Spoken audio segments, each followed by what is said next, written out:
Life insurance ముందు జాగ్రత్తగా తీసుకోవడం వెరీ కామన్. హెల్త్ ఇన్సూరెన్స్ కూడా హెల్త్ కోసం తప్పదు.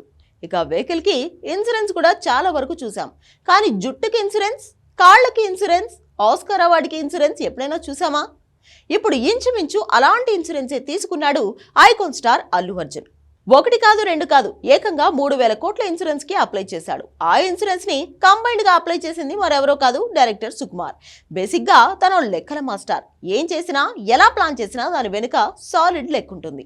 ఈసారి అలా 3,000 కోట్లకి టెండర్ పెట్టాడు. పుష్ప3 విషయంలో బన్నీకి 3,000 కోట్ల లైఫ్ ఇన్సూరెన్స్ కవరేజ్ కన్ఫర్మ్ చేశాడు. ఇదే ఇప్పుడు ఇండస్ట్రీలో హాట్ టాపిక్ అయింది. అట్లీ మేకింగ్ మీద ఎంత నమ్మకం ఉన్నా 3,000 కోట్ల ఇన్సూరెన్స్ తర్వాతే బన్నీకి కాన్ఫిడెన్స్ లెవెల్ పెరిగినట్టుంది. అదెలానో మీరే చూసేయండి.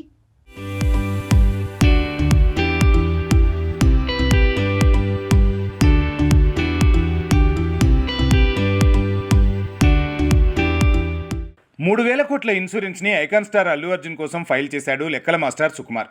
తన ఒక్క నిర్ణయంతో బన్నీకి ఎక్కడా లేని కాన్ఫిడెన్స్ వచ్చింది.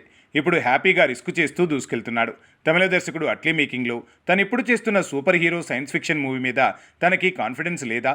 లేదంటే అందరిలానే పాన్ ఇండియా హిట్ పడ్డాక పాన్ ఇండియా ఫ్లాప్ పడితే ఎలా అన్న ప్రశ్నకు కంగారు పడుతున్నాడా? కారణం ఏదైనా కావచ్చు, కానీ తనకి ఓ సేఫ్ గేమ్ కావాలి.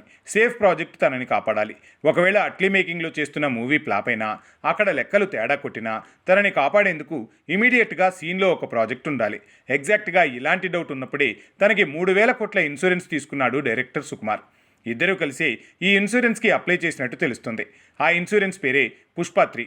అవును, పుష్ప1 హిట్ అయిందని పుష్ప2 తీస్తే అది KGF2, బాహుబలి 2ల మొదటి భాగం కంటే 3 రెట్ల వసూళ్లు రాబట్టి బన్నీని పాన్ ఇండియా స్టార్గా మార్చింది. అంటే హిట్ మూవీకి సీక్వెల్ వస్తే అది హిట్ అవ్వటం చాలా నార్మల్ విషయం. అలా అని 2కు మించి సీక్వెల్స్ ఇస్తే ఏమవుతుందో తేల్చేందుకు సాలిడ్ ఎగ్జాంపుల్స్ లేవు. ఒకవేళ పుష్ప3నే వస్తే దాని రిజల్టే ఎగ్జాంపుల్ అవుతుంది. అలా అని ఇప్పటికిప్పుడు ఆ మూవీ వచ్చే ఛాన్స్ లేదు. రామ్ చరణ్తో సుకుమార్ మూవీ ప్లానింగ్ నడుస్తోంది. కథ సిద్ధమైంది. ఆ ప్రాజెక్ట్ చేస్తూనే రంగస్థలం సీక్వెల్ రంగస్థలం 2ని మరో కొత్త వర్షన్లో తీయబోతున్నాడు. అంటే కనీసం 2.5 సంవత్సరాలు లేదా 3 ఏళ్ల తర్వాతే సుకుమార్ ఫ్రీ అవుతాడు. అప్పుడే పుష్ప3 పట్టాలెక్కొచ్చు. అయినా పర్లేదు, ఈలోపు అట్లీ మూవీతో పాటు ప్రశాంత్ నీల్తో మరో సినిమా అంటూ ప్రయోగాలు చేసే పనిలో ఉన్నాడు బన్నీ. ఎన్టీఆర్ డ్రాగన్ తర్వాత బన్నీతోనే ప్రశాంత్ నీల్ మూవీ ఉండొచ్చంటున్నారు.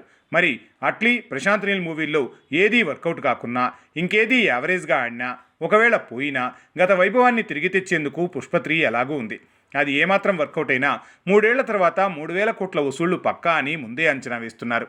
అలా పుష్ప3 సేఫ్ జోన్ ఉందనే ధైర్యంతో బన్నీ 2 ప్రయోగాలతో బిజీ అయ్యాడు. మొత్తానికి పుష్ప3 ఉందని మరోసారి తేల్చి సుకుమార్ సడన్గా అల్లు ఆర్మీకి కొండంత బలాన్ని ఇచ్చాడు.